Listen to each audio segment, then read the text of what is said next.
Some of the best games ever made completely failed. Yeah, I'm serious. Not just underrated, I'm talking about games that sold poorly, got ignored, or were straight up abandoned. But if you actually play them today, they feel better than most big AAA releases we keep getting every year. And the craziest part? You've probably skipped at least a few of these, thinking they weren't worth your time. Trust me, you're missing out. What's up, guys? Welcome back.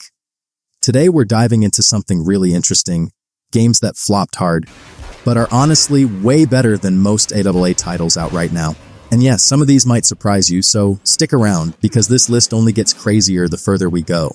Now this one, a lot of people judged way too early. Days Gone launched with mixed reviews, some bugs, and instantly got labeled as just another generic zombie game. And yeah, I'll be honest, the first couple of hours feel a bit slow, but if you stick with it, it turns into something way better than anyone expected. You're not just surviving.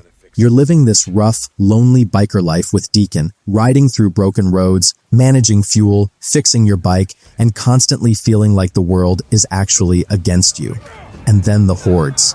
Yeah, this is where the game flips completely. Hundreds of freakers rushing at you at once, and suddenly it's not about shooting. It's about planning, setting traps, using the environment, and barely escaping with your life. Those moments feel intense in a way most AAA games just can't recreate. And what really surprised me was the story. It starts simple, but slowly builds into something emotional, especially with Deacon's personal journey. You actually start caring about what happens next, which is something a lot of big-budget games fail to do these days. It's not perfect, sure, but the atmosphere, the tension, and those unpredictable encounters on the road, they hit different. And it's honestly crazy how a game that got overlooked like this ends up feeling more immersive than half the open-world AAA titles we get now. And yeah, we're just getting warmed up.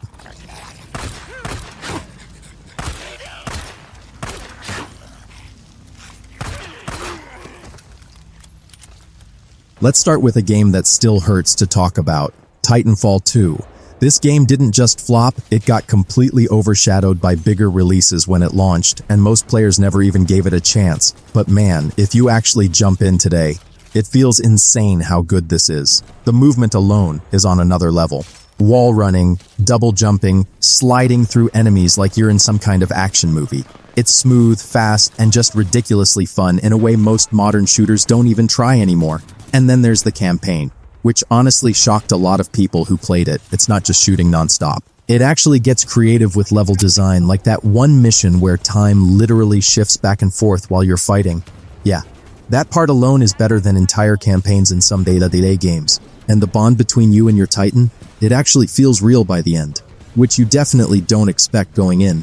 It's crazy to think a game this polished, this creative, and this fun didn't blow up the way it deserved. And if you've never played it, you're seriously missing one of the best FPS experiences ever made. And trust me, this is just the beginning.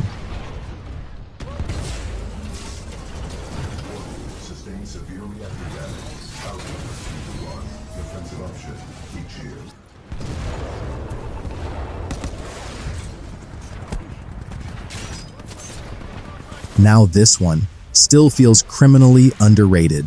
Sleeping Dogs dropped quietly, didn't get the hype it deserved, and somehow got lost in the shadow of bigger open-world games. But the moment you start playing, you realize this isn't just another GTA-style clone. It's something way more focused, way more personal. You step into the shoes of Wei Shen, an undercover cop deep inside the Hong Kong triads, and right away, there's this constant tension. Like you're always one mistake away from blowing your cover, and that feeling sticks with you the entire time. But what really makes this game stand out is the combat. Instead of just shooting everything, you're throwing hands. Brutal. Fast. Almost like a martial arts movie. Smashing enemies into walls, using the environment, chaining attacks together. It just feels satisfying in a way most modern games don't even attempt anymore. And the city itself? It's alive. Neon lights, crowded streets, rain hitting the pavement. It has this vibe that pulls you in and doesn't let go. And then there's the story, which honestly surprised a lot of players. It's not just crime and chaos. It actually explores loyalty, identity, and what happens when you go too deep undercover. You start questioning every decision Wei makes, and by the end, it hits harder than you expect. It's honestly wild how a game this polished, this stylish, and this emotionally engaging didn't turn into a massive franchise. Because if this released today with a fresh coat of paint, it would easily stand toe-to-toe with most AAA titles out there. And yeah, things are about to get even more interesting from here.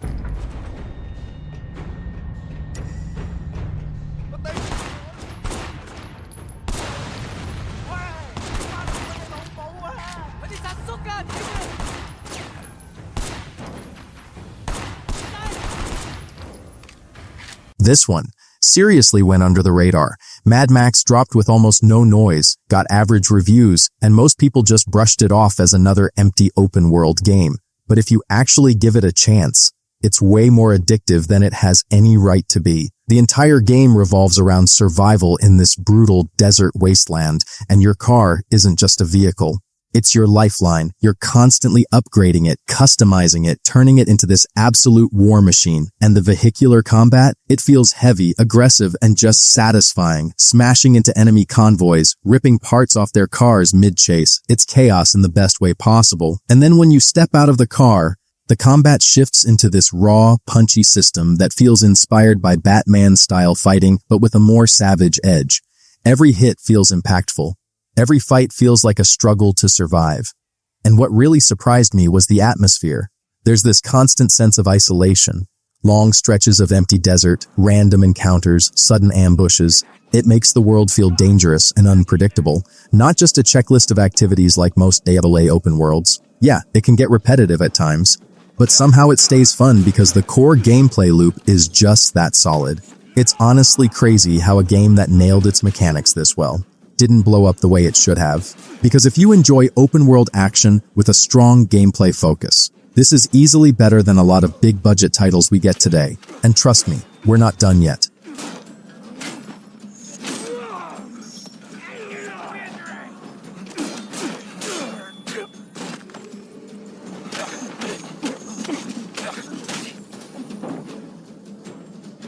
Alright. Prey is one of those games that flew way too low under the radar. Everyone was expecting just another sci-fi shooter, but what you actually get is a tense, almost claustrophobic experience that keeps you on edge the entire time. From the moment you wake up on Talos 1, you're exploring a station that feels alive, creepy, and full of secrets. And the gameplay is insane. You can sneak, hack, improvise weapons, or just go full-on combat if you dare. And the way the enemies work? Totally unique. They can disguise themselves, move in ways you don't expect, and make you second-guess every corner you turn. It's like the game rewards patience and creativity more than just running and shooting. Plus, the story slowly unfolds with these hidden logs, recorded messages, and twisted experiments that make you care about what's happening, which is rare in a lot of modern AAA sci-fi. And the best part? The powers. They're wild, sometimes absurd, but they make you feel like you're literally bending the rules of the station. One moment you're floating through zero gravity, the next you're shape-shifting into a coffee mug just to avoid detection. It's clever, it's tense, it's thrilling. And honestly, it's way more memorable than most big-name shooters that get all the hype.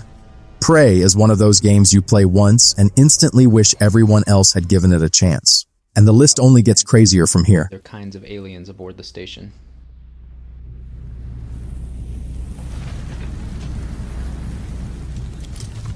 And this is a third way to use the glue cannon.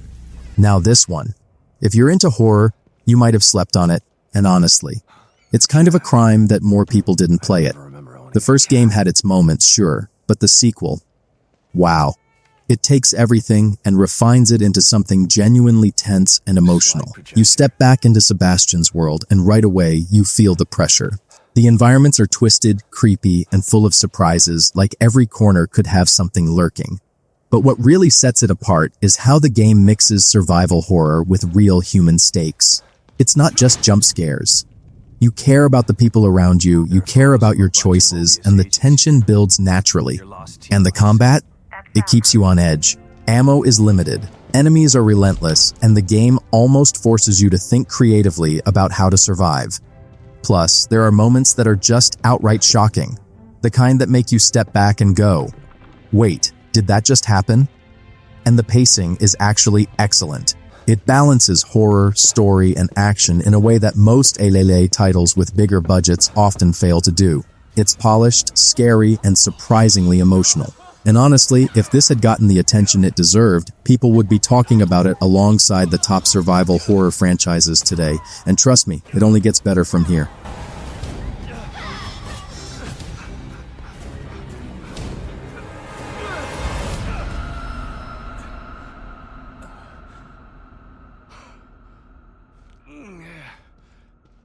This one.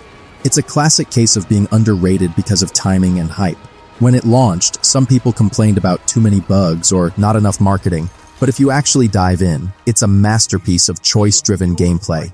Every mission feels like a puzzle, and you can approach it in so many ways: stealth, hacking, or going full guns blazing. And the world itself is stunning. The dystopian streets of Prague feel alive, tense, and oppressive in all the right ways. I love the subtle storytelling here.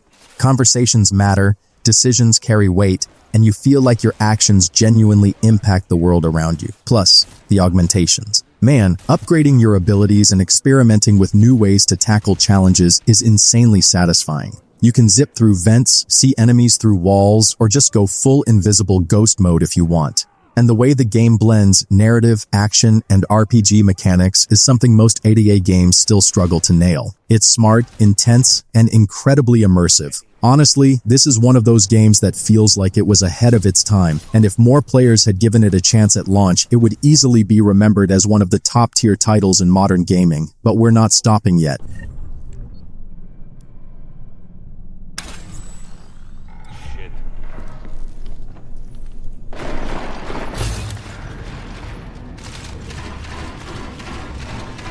Some people wrote it off thinking it was just another licensed superhero game, but honestly, it's a total surprise in the best way.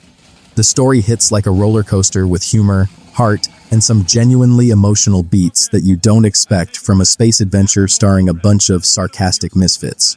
Playing as Star-Lord, you get this mix of action and dialogue choices that actually matter, and the way the team interacts feels surprisingly alive. I found myself laughing out loud at some jokes, then seconds later feeling real tension when the mission goes sideways. And the combat, it's flashy but smart. Combining Star-Lord's gadgets with each teammate's unique abilities feels satisfying and creative, not just button-mashing chaos. Plus, the soundtrack. Man, it's like a character in itself. Blasting 80s hits while battling through space makes you feel like you're truly in the middle of an epic adventure. It's polished, fun, and genuinely memorable. And honestly, compared to most AAA action games that get hyped every year, this one delivers more personality, more story, and more heart than you'd think. If you skipped it, you seriously missed one of the most enjoyable and underrated narrative-driven games in recent years. And we've still got a couple more to go.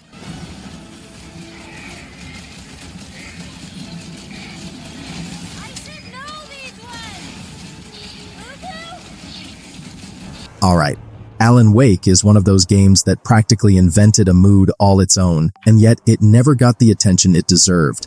From the first moment you step into Bright Falls, the atmosphere grips you: foggy forests, flickering lights, and that constant sense that something unseen is watching. And the story. Wow. It's part psychological thriller, part supernatural mystery, and it actually keeps you guessing throughout. But what really makes it shine is the gameplay loop.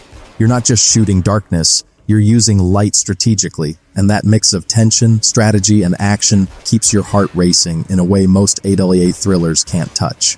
The writing and dialogue hit the right balance of drama and dark humor, and the episodic structure makes it feel like you're watching a suspenseful TV series. Plus, the music and sound design, they're subtle, eerie, and nail the vibe of dread perfectly.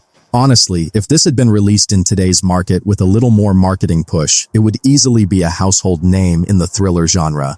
It's tense, clever, and unforgettable. And now, we're finally at our last pick. Here you go. Thanks.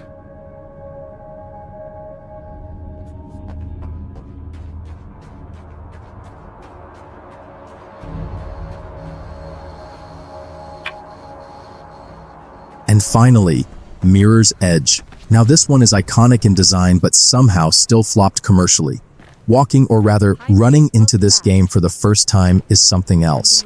The city feels sterile but alive, every rooftop a playground, every jump a test of precision. The parkour mechanics are so fluid that once you get the rhythm, it's addictive in a way few games achieve. And the story, it's simple but effective. Faith's journey has stakes you actually care about, and the way the game tells it visually keeps you fully immersed. What surprised me the most is how tense it feels. One wrong move, one missed wall run, and it's game over. But that tension makes the victories feel incredible. Plus, the soundtrack and environmental design just elevate everything. It's a sensory experience as much as it is a gameplay one. It's polished, stylish, and genuinely thrilling. And honestly, compared to modern AAA titles, it still holds up. This game may have flopped at launch, but its influence and sheer fun make it a must-play today. And now, let's wrap this up.